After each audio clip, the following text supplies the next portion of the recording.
into the savage nation where, I guess, borders, language, and culture prevail for the last 21 years. Let's not waste any time. The latest poll, Trump 30%, Carson 12%, Bush 8%. And we're going to have Donald Trump on right now. He's been gracious enough to come on the Savage Nation. Donald, so happy to have you on the show. Thank you, Michael. It's great to be with you. So the polls certainly show that the people are responding to you.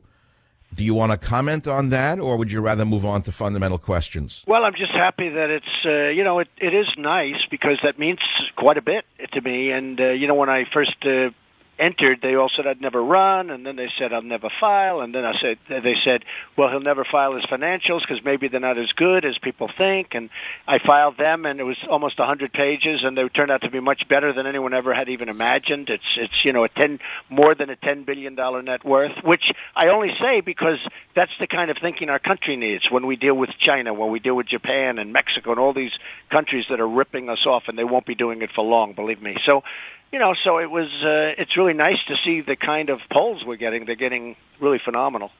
Well, look, here's the thing. Many people are trying to rip you down because you're challenging the Republican establishment on many issues, including the economy. They're open borders traders, they're free traders, open borders people. I want to ask you about tariffs. Back in 2010, I published a book in which it was entitled Trickle Up Poverty, in which I called for tariffs on goods from China, and I asked for 20% tariff on all goods produced in China. My opinion is that tariffs would stop their hollowing out of our industries. The industries would come back to America. I'd like to see their factories go empty, not ours. I'd like to see our factories working again. There are people in the radio business who don't understand business, Donald, who say that you're all wrong on tariffs. Could you explain to the world why tariffs are in the interest of the American worker? Okay, it's so simple. Look, we have a country, let's take China, and everybody's ripping us. We don't have any country that we do well with, practically, but virtually every country is ripping us. Let's say China is the number one abuser. They devalue their currency. They just devalued it 3 weeks ago, the biggest devaluation in 20 years. They keep devaluing. It makes it impossible for our businesses to compete. And just so you understand, if you try and sell to China, I have a friend who's a manufacturer. They charge him a massive tax every time he sells. We don't, because we don't know what we're doing. We have leaders that truly don't have a clue. I mean, I think it's only that they're incompetent. I hope it's not worse than that, but they don't have a clue. So it's a one-way street. When China devalues, we should immediately put on a tax because all they're doing is sucking the money and the jobs out of the United States. I said the other day to somebody, for the first time I said it, which is sort of unusual because I've been saying this about China for a long time, I said it's the single greatest theft in the history of the United States, maybe the world, the money they've taken out, the jobs they've taken out. We've rebuilt China. I mean, we have actually rebuilt China. They've taken so much from us. Okay. So when you do the tariff or a tax, we call it anything you want, but when you do, you're neutralizing the damage that they're doing to you. And we have a one-way. Now, I'd like to see no tax, and I'd like to see them even with us and not cheating us, okay? Okay, right. When you do the tariff, when you do the tax, what we're doing is neutralizing some of the damage that they're doing to us by taking our jobs and taking our money. You know, the interesting thing, we right now owe China $1.4 trillion. So think of it. They've taken our jobs, they've taken our base, they've taken our money, and we owe them $1.4 trillion. $1.4 trillion that we're paying interest on. That's like a magic act. So it's a very sad thing. But it's not just Donald, it's not just China. I've studied this in great detail, and products from the United States entering Mexico that do not qualify under the NAFTA rules are subject to Mexico's MFN rates of duty, and I have a tariff table. I won't read it on the air. I won't waste your time. They're awesome. They range up to 30% on goods that are not protected by NAFTA. But if you go to the bottom of the list, your hair would stand up on the additional import taxes and fees. Mexico has an IVA or VAT, value-added tax on most sales transactions, including sales of foreign products. The fact of the matter is we're being killed even by the Mexican government. Mexico is killing us, and they're killing us at the border, and they're killing us at trade. You know, Ford is building a $2.5 billion plant in Mexico. Nabisco announced they're leaving Chicago, and they're going to build a massive plant down in Mexico, taking a lot of jobs. It's so incredible how stupid the leaders and the negotiators are that we have. Now, I have Carl Icahn lined up, who's a great negotiator. I have some of the greatest negotiators in the world lined up. That will not happen for very long, believe me. That'll all end. It's a one-way street. Every country, and I would say virtually, you look at Brazil, you look at other countries, you look at Japan. How about Japan? They sell us millions of cars pour into this country, millions of cars. They pour in. We give them beef, and they don't want it. You know, a lot of times the boats get over there, they turn it back. It is, and it's perishable. It is a disgraceful situation, and the problem is that our leaders are not smart, and they're not cunning, and the world has taken advantage. And that's why we're losing so much money, and that's why we owe $19 trillion. Donald, I live near San Francisco Bay. I see ships coming in from Japan loaded with Hondas and Toyotas, and the ship is weighted down to its waterline on the way in as they dump them up in Vallejo. I see the ships going back high in the water. The waterline is 20 feet above the bay. They're not even taking straw back with them from this country. The only thing they're taking back to China and Japan, believe it or not, is scrap metal. The same way in the 1930s we were selling scrap metal to Japan. It's awesome to see history repeating itself. But I want to move on to national security, Donald, because to me the number one issue, of course, is the economy. But internationally, we know Obama's doing nothing against ISIS to speak of. He could bomb the training camps and put them out of business in less than a week, according to generals who are retired and willing to speak out. If you were president, I hope you are, what would you do to stop this plague, this plague of people who are raping, kidnapping, murdering, selling young girls into slavery? It's something awesome to see the world standing by. As commander-in-chief, what would you do? Well, you would knock the hell out of the training camps, and that one's a given, and it's incredible that we don't do it, and we know where they are, and we don't do it. It's almost like, are we protecting these people? These are the worst people. But you do that. I say you go and take the oil because a big portion of their wealth comes from the oil. You understand. They took the oil from Syria, from Iraq.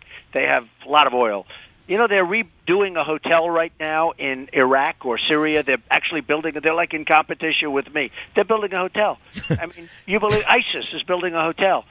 And it's actually just completed. I hear it's very nice, but I don't think... are you serious? They're building a hotel? Yeah. I pray to God they're not going to provide captive children for sex parties. I mean, this is sickening. These people are trading in children as young as 8 years of age in brothels, Donald. No, it's horrible. So it'll end, believe me. If I'm president, it'll end, and it'll end quickly. What do we do about all of the people that Obama has planted inside the government who are so secure in the bureaucracy, inside defense, inside the Justice Department, and they cannot be gotten out? Could you use executive orders to remove some of the most radical of them? I think you get them out. I think we have a lot of people that now are bureaucrats, and, you know, they talk about Common Core, like Jeb Bush, and a lot of people love Common Core. And I like local education. But you have a lot of these bureaucrats in Department of Education. I don't think they even care. Many of them don't care about your child's education. And frankly, there's so much fat in Washington right now. And there are a lot of people that just have essentially no-show jobs in Washington. Everybody knows it. Nobody talks about it. And it'll stop. Donald, do you think the government should be running our schools as they currently do? I don't think so. You just said so. I think we're talking about, you know, when you talk about Common Core, where, again, Jeb Bush and a couple of people that are running against me on the Republican side, they're in favor of Common Core, but Jeb is strongly in favor of Common Core. And I think that alone would be a reason, and he's weak on immigration, you know, very weak on immigration, as you know. Yeah. So I don't know if you saw what I did yesterday with the They Come for Love.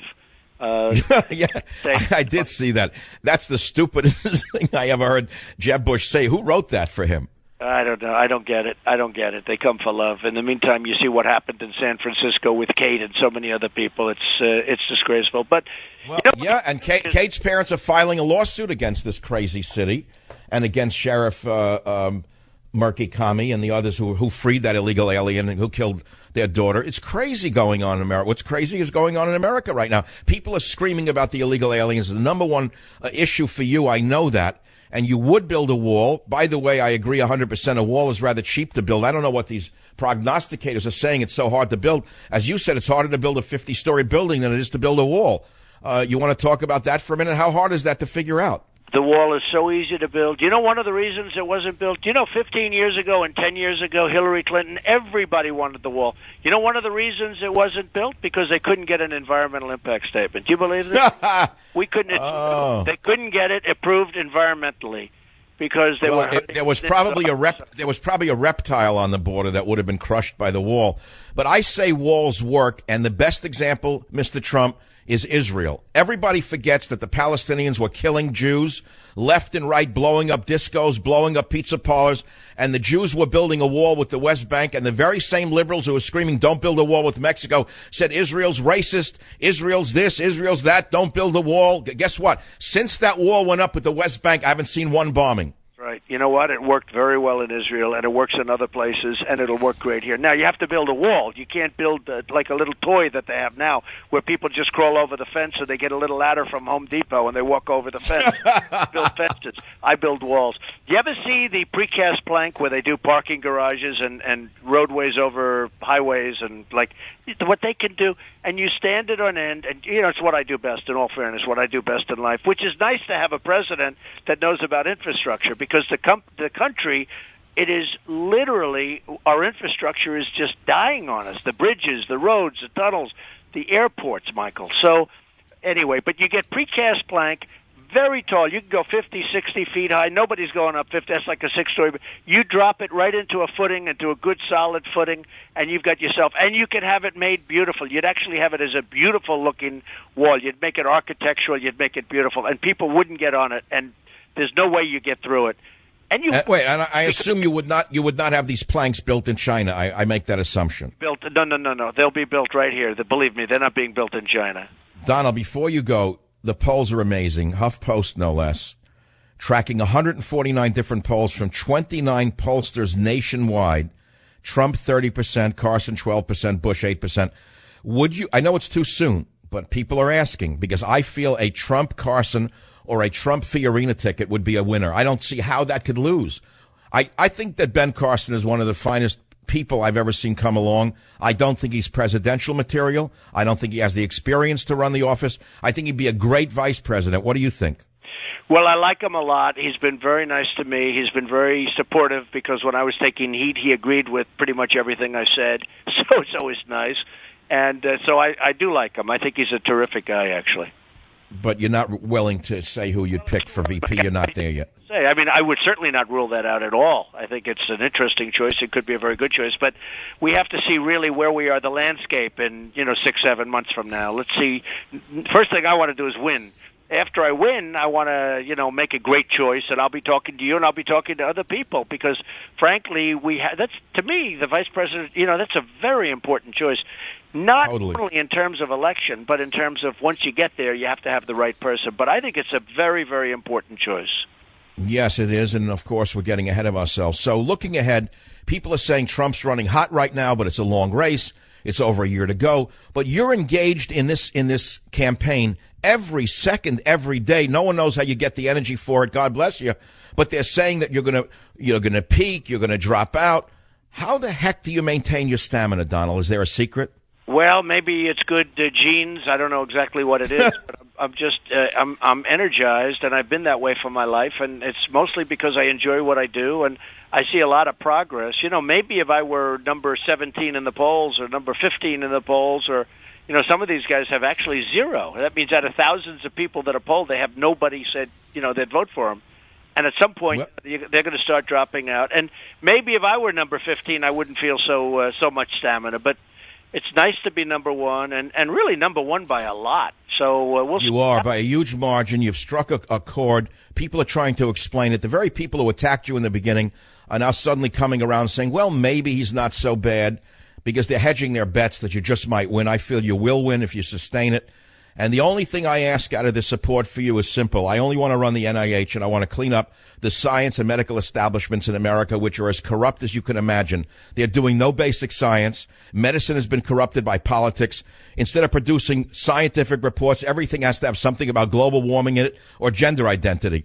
True. We have a problem at every level of this country has a problem, and it wasn't started by Obama, but I hope it's ended by Donald Trump. Well, you're going to see a lot of things happen. If I win, you're going to see a lot of things happen. And, my theme is Make America Great Again. That's what's going to happen, Michael.